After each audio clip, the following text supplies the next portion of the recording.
যে নারী আজানের পর একটি দোয়া করবে ওই নারীর কপাল খুলে যাবে, আল্লাহ পাক রব্বুল আলামিন তার মনের আশাগুলো পূরণ করে নেবেন। মনে রাখবেন, আজানের সময়টা কিন্তু খুবই গুরুত্বপূর্ণ সময়। এই সময় কিন্তু আমরা অনেকেই দোয়া করি না, এই সময়টা হেলায় খেলায় নষ্ট করে দেই। আজান দেওয়ার সাথে সাথে আমরা আজানের জবাব দেওয়ার চেষ্টা করব, এবং আজান দেওয়ার সময় কিন্তু আল্লাহ পাক রব্বুল আলামিন বান্দার দোয়া কবুল করেন।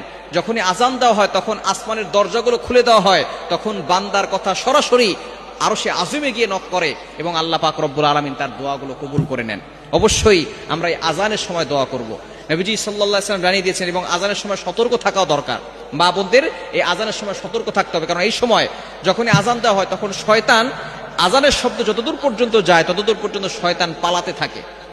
হাদিসের ভিতরে আসলে শয়তান পালাতে থাকে, এবং কুকুর এই শয়তানদেরকে দেখতে পারে, যার কারণে কুকুর ঘেউ ঘেউ করে আওয়াজ করে। দেখবেন আজানের সময় অনেক জোরে জোরে আওয়াজ করে কুকুর, কেন? তারা শয়তান দেখতে পায়, যার কারণে তারা এইভাবে আওয়াজ করে। এই সময় নারীরা চুল খোলা রেখে ঘর থেকে বের হবেন না। আজানের সময় চুলটাকে ভালো করে আটকে রাখবেন এবং সব সময় পর্দা করার চেষ্টা করবেন, কারণ একটা চুল যদি পরপুরুষ দেখে 70টা সাপ হবে এবং আপনাকে কামড়াবে কিয়ামতের ময়দানে। এই জন্য চুল যাতে করে কেউ না দেখে সে বিষয়ে অবশ্যই খেয়াল রাখতে হবে।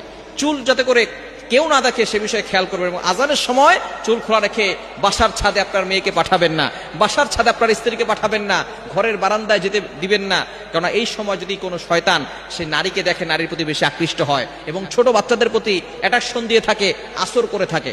এই সময় চুল খোলা রেখে ঘর থেকে বের হবেন না, ঘরের বারান্দাও যাবেন না, মাথায় কাপড় দিয়ে রাখবেন। এবং অবশ্যই খেয়াল করবেন এই আজানের সময় আল্লাহ তাআলা দোয়া কবুল করেন। তিরমিজি শরীফের ভিতরে হাদিস এসেছে, আদ-দুআউ লা ইরাদ্দু বাইনাল আযানি ওয়াল ইকামা।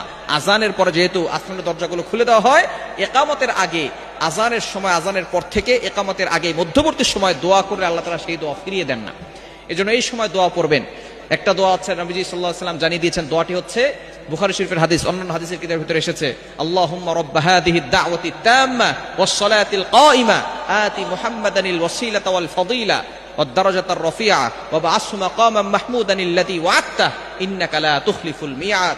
এই দোয়াটা পড়বেন, এরপর আপনি আল্লাহর কাছে দোয়া করবেন। আপনার যত চাওয়া পাওয়া আছে, আকাঙ্ক্ষা আছে, মনের সকল আশাগুলো আল্লাহর কাছে ব্যক্ত করবেন, দেখবেন আল্লাহ তাআলা অবশ্যই কবুল করবেন। তবে অবশ্যই দুরূদ শরীফ পড়বেন।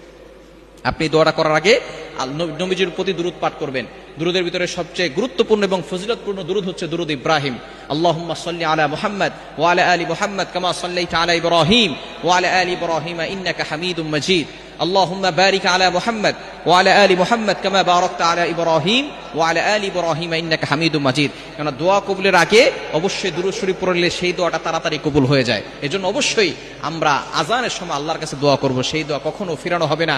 আল্লাহ তাআলা সকল আশাগুলো পূরণ করে দিবেন।